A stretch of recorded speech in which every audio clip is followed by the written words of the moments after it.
नमस्कार साथियों, मैं अश्विनी कुमार आपका स्वागत करता हूं। वर्तमान समय में भारत के राष्ट्रपति चुनाव का जो माहौल है वह गरमाया हुआ है। तो राष्ट्रपति का चुनाव कौन लड़ रहा है, किस स्तर पर रहा है, हम इस विषय में बात न करके आज इस विषय में जानकारी प्राप्त करेंगे जो मुझे अपने अध्ययन के द्वारा जानकारी प्राप्त हुई कि भारत में राष्ट्रपति का चुनाव किस प्रकार होता है, क्या प्रावधान है राष्ट्रपति का, कौन लोग राष्ट्रपति को वोट देते हैं, किस प्रकार से उनका निर्वाचन किया जाता है। इस विषय में चर्चा करेंगे आपके साथ। तो सबसे पहले बताना चाहेंगे कि भारत में राष्ट्रपति एक संवैधानिक पद है। संविधान के अनुच्छेद 52 में यह प्रावधान है कि भारत में राष्ट्रपति होगा, जो इसकी योग्यता है वह भारत का नागरिक होगा, उसकी आयु 35 वर्ष से कम नहीं होगी। जो चयन प्रक्रिया है, भारत के राष्ट्रपति का चुनाव प्रत्यक्ष न पर अप्रत्यक्ष रूप से होता है। बात यहाँ पर हमको समझने की जरूरत है कि भारत के राष्ट्रपति का चुनाव प्रत्यक्ष न होकर अप्रत्यक्ष होता है। कैसे अप्रत्यक्ष होता है कि भारत के राष्ट्रपति का चुनाव भारत के जनप्रतिनिधियों द्वारा होता है। जनप्रतिनिधियों में कौन कौन होते हैं? लोकसभा के सदस्य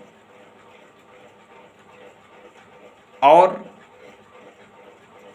विधानसभाओं के सदस्य के द्वारा उनका चुनाव होता है। तो राष्ट्रपति का चुनाव जनप्रतिनिधियों के द्वारा, क्योंकि राष्ट्रपति का चुनाव जनता द्वारा चुने हुए प्रतिनिधियों के द्वारा चुनाव होता है, इसलिए राष्ट्रपति का चुनाव हम प्रत्यक्ष न करके अप्रत्यक्ष रूप से होता है। इसका कारण क्या है? अप्रत्यक्ष रूप से और प्रत्यक्ष रूप से होने के विषय में हम बात करेंगे। यदि राष्ट्रपति का चुनाव प्रत्यक्ष रूप से यानी डायरेक्ट जनता के द्वारा होता, यदि डायरेक्ट सीधा जनता के द्वारा प्रत्यक्ष रूप से चुनाव होता तो राष्ट्रपति, सभी लोग हमारे भारत देश में जानते हैं, राष्ट्रपति एक भारत का राष्ट्रपति राष्ट्र अध्यक्ष होता है, लेकिन यह औपचारिक होता है। जितने भी पावर होता है राष्ट्रपति का, जितनी भी शक्तियां होती हैं, भारत का जो मंत्रिमंडल होता है वह प्रयोग करता है। प्रमुख राष्ट्रपति होता है, लेकिन मंत्रिमंडल उसको अपने नियंत्रण में राष्ट्रपति रखते हैं, लेकिन उसका जो शक्ति का प्रयोग मंत्रिमंडल करता है। लेकिन यदि वो डायरेक्ट जनता के द्वारा चुने जाते राष्ट्रपति, तो वह भारत के प्रधानमंत्री का और भारत के प्रधानमंत्री मंत्रिमंडल का अस्तित्व खत्म हो जाता। इसलिए अप्रत्यक्ष रूप से चुनाव होता है। राष्ट्र अध्यक्ष राष्ट्रपति होते हैं और उनकी सारी शक्तियों का प्रयोग भारत के प्रधानमंत्री उनके मंत्रिमंडल करते हैं। तो हमको यह बात स्पष्ट हो जानी चाहिए कि भारत में राष्ट्रपति का चुनाव प्रत्यक्ष जनता के द्वारा क्यों नहीं होता। अगर प्रत्यक्ष जनता के द्वारा होता तो जो हम लोगों के बताया जाता है कि जो अध्यक्ष है राष्ट्रपति होता है और उनकी शक्तियों का प्रयोग मंत्रिमंडल करती है, तो शक्तियों का नियंत्रण भी राष्ट्रपति के हाथ में होता। तो आज हम यह कहते हैं कि भारत का राष्ट्रपति औपचारिक राष्ट्राध्यक्ष होता है, तो यह औपचारिक ना होता, इसलिए अप्रत्यक्ष रूप से चुनाव होता है, क्योंकि वह वास्तविक अध्यक्ष बन जाता। राष्ट्र अभी औपचारिक अध्यक्ष है, यदि सीधा जनता के द्वारा होता तो वास्तविक अध्यक्ष होते। भारत में राष्ट्रपति के निर्वाचन एक निर्वाचक मंडल के द्वारा होता है। और मैंने पहले बताया वीडियो में कि वोट कौन कौन देता है। भारत में संसद यानी लोकसभा के सदस्य देते हैं और विधानसभाओं के सदस्य देते हैं। यहाँ पर यह बात समझने की जरूरत है कि राज्यसभा के सदस्य राष्ट्रपति चुनाव में हिस्सा नहीं लेते हैं। दूसरी बात जो इम्पोर्टेंट है, हम लोगों को यह मालूम है, जो जब लोग हम पढ़ते हैं कि राष्ट्रपति अधिकार होता है कि वह लोकसभा के लिए 2 सदस्यों को मनोनीत करने का अधिकार होता है। तो मैं स्पष्टता यह बताना चाहूँगा कि जो राष्ट्रपति के द्वारा 2 सदस्यों को मनोनीत किया जाता है, उन लोगों को राष्ट्रपति चुनाव में वोट देने का अधिकार नहीं होता। जो वीडियो बनाने का मेन मकसद है, जो लोग जानते हैं अच्छी बात है, जो लोग नहीं जानते हैं इस अवसर पर मैं अवगत कराना चाहूँगा कि मनोनीत सदस्य संसद के द्वारा उनको वोट देने का अधिकार नहीं होता है। वहीं दूसरी तरफ उपराष्ट्रपति के चुनाव में जो 12 सदस्य राज्यसभा में मनोनीत किए जाते हैं, उनको मत देने का यानी उपराष्ट्रपति निर्वाचित करने का अधिकार होता है,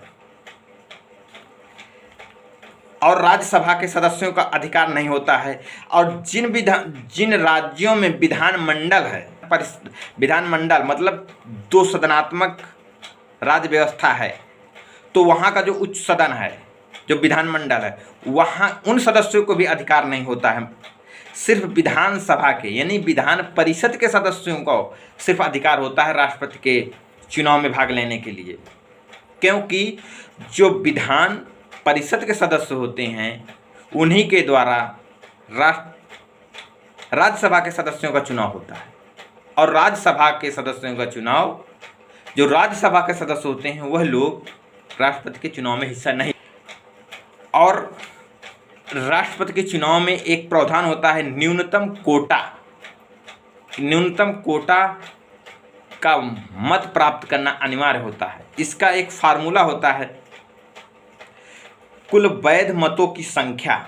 न्यूनतम कोटा बराबर कुल वैध मतों की संख्या बटे निर्वाचित होने वाले प्रतिनिधियों की संख्या +1 फिर +1, एक फार्मूला होता है।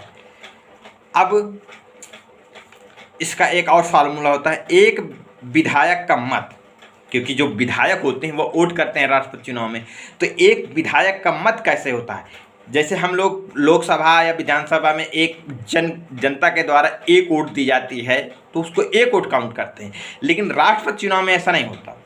एक विधायक का मत किस प्रकार काउंट किया जाता है। विधायक का मत राज्य की जनसंख्या, जिस राज्य का विधायक है उस राज्य की जनसंख्या बटे राज्य विधानसभा में निर्वाचित कुल सदस्य।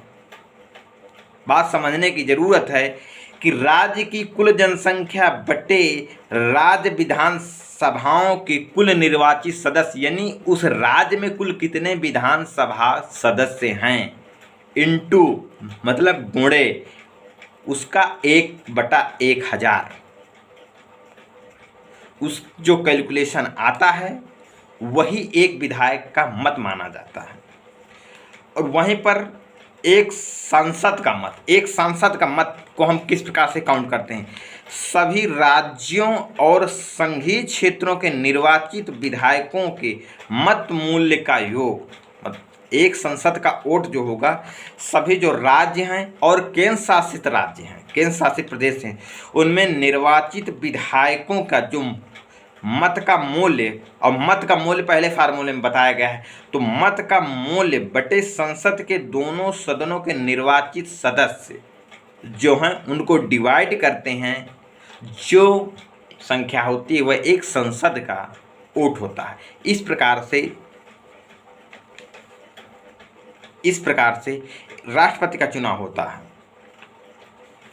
और मुख्य बात बताना चाहूँगा कि राष्ट्रपति पद के उम्मीदवार के लिए 50 प्रस्तावक और 50 अनुमोदक समर्थक होना अनिवार्य होता है। उसके साथ साथ 15,000 रुपये की जमानत धनराशि निश्चित है राष्ट्रपति चुनाव में।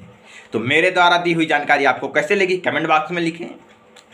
यदि कोई गलती है तो उसको भी कमेंट बॉक्स में लिखें। धन्यवाद।